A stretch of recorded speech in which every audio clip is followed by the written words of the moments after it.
Welcome back to the American Presidency Unfiltered, the show that peeks behind the powdered wigs and marble statues to see what our presidents were really like when no one was painting portraits of them.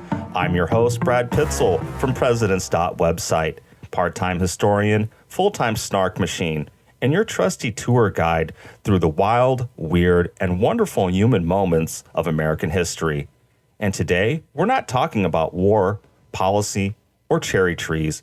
We're talking about a party, specifically George Washington's 1787 farewell bash, the one where our usually buttoned-up first president blew through a small fortune of booze. We're talking over 50 gallons of liquor for just 55 guests. Yeah, the man who couldn't apparently tell a lie couldn't say no to another bottle of Madeira either.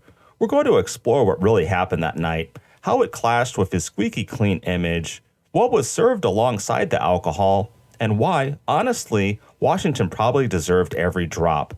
So pour yourself something historically appropriate, maybe not 54 bottles of Madeira, but hey, you do you, and let's get started. Today's episode is brought to you by politicaltradingcards.com. Grab a piece of history with the latest trading cards from the left and the right. politicaltradingcards.com. All right, picture it. Philadelphia, late 1787. The air is thick with ink, sweat, and self-congratulation. The Constitutional Convention has just wrapped up. The Founding Fathers are exhausted, and maybe a little surprised that they actually agreed on something. At the head of it all, George Washington, the living legend, the reluctant leader, the man everyone's already calling his excellency, and he's about to head home to Mount Vernon. So, to send him off, Washington's old military buddies decide to throw him one final dinner at a local City Tavern. And this isn't a quiet supper. It's the 18th century equivalent to a Vegas send-off. We know this because they left the receipt. Yes, the actual bar tab survived, handwritten, dated, and gloriously detailed. Historian Gordon Lloyd from Pepperdine University, who dug up the document, summed it up perfectly. It was a big night. And that, dear listener, might be the understatement of the entire 18th century. So what exactly did our founding fathers consume that night? Let's run the numbers, and maybe loosen your belt a little. According to the bar tab, for 55 guests, they ordered 54 bottles of Madeira wine, 60 bottles of claret, 8 bottles of old stock whiskey, 22 bottles of porter, 12 bottles of beer, 8 bottles of hard cider, and 7 bowls of punch, because apparently nothing says democracy like a vat full of rum. That's over 100 bottles for 55 people. In modern math, that's roughly a bottle and a half per guest, and that's before the punch. The food bill? It's there too. 55 gentlemen dinners and fruit, along with relishes, olives, etc. So, olives, relishes, and a mountain of alcohol. Honestly, it sounds less like a farewell dinner and more like a classy frat party for patriots. The total came to $20,000 in today's money. Now, some of that was just for broken glasses and decanters, which means, yeah, things probably got rowdy. And one punch bowl likely didn't survive the revolution or the party. Now here's where things get fun, because the whole event completely clashes with Washington's public image. We all know the version of him they sell on the dollar bill. Calm, stoic, disciplined, the father of our country, not the fun uncle. But at the City Tavern, the receipts suggest a different kind of night. Pulitzer-winning historian Joseph Ellis once said of Washington, "He's already an icon, and he behaves like an icon. And yet, I could see him sitting at the head of the table, letting things form around him." Translation: the man didn't have to start the party. The party happened because he was there.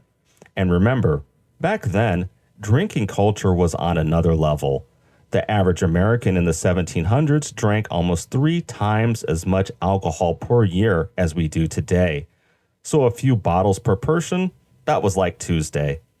That said, when you're George Washington, symbol of self-control, it's still funny to imagine you presiding over 100 empty bottles and a room full of wobbly delegates. It's a reminder that our founding fathers weren't marble gods. They were flesh and blood humans, who after creating a new nation, probably needed a serious drink. So what's the takeaway here? What can we learn from George Washington's big bar tab, besides the fact that he could definitely drink us all under the table? First, it humanizes us. He wasn't marble, he wasn't a myth, he was a man, a tired, proud, probably slightly buzzed man who just helped midwife a new nation. Second, it reminds us that ritual and release are part of leadership. Even the most disciplined leaders need time to exhale. Third, it shows how public image doesn't always match private life, and that's okay. Washington could command armies by day and clink glasses by night without losing an ounce of dignity. Historian Gordon Lloyd once said, "I have no reason to doubt the menu would be largely the same for the framers. These people were not teetotalers." Exactly. They were humans building a country. They were not saints.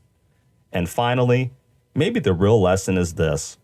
When history feels impossibly big and serious, remember that even George Washington once closed out a bar tab big enough to make a pirate blush. And that's our episode. Thanks for tuning in to the American Presidency Unfiltered, where we uncover the quirks, contradictions, and cocktail hours of our commanders-in-chief.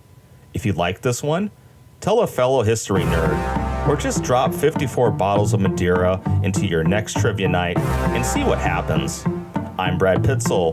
Until next time, stay curious, stay skeptical, and remember, sometimes the founding fathers weren't just writing history, they were toasting to it.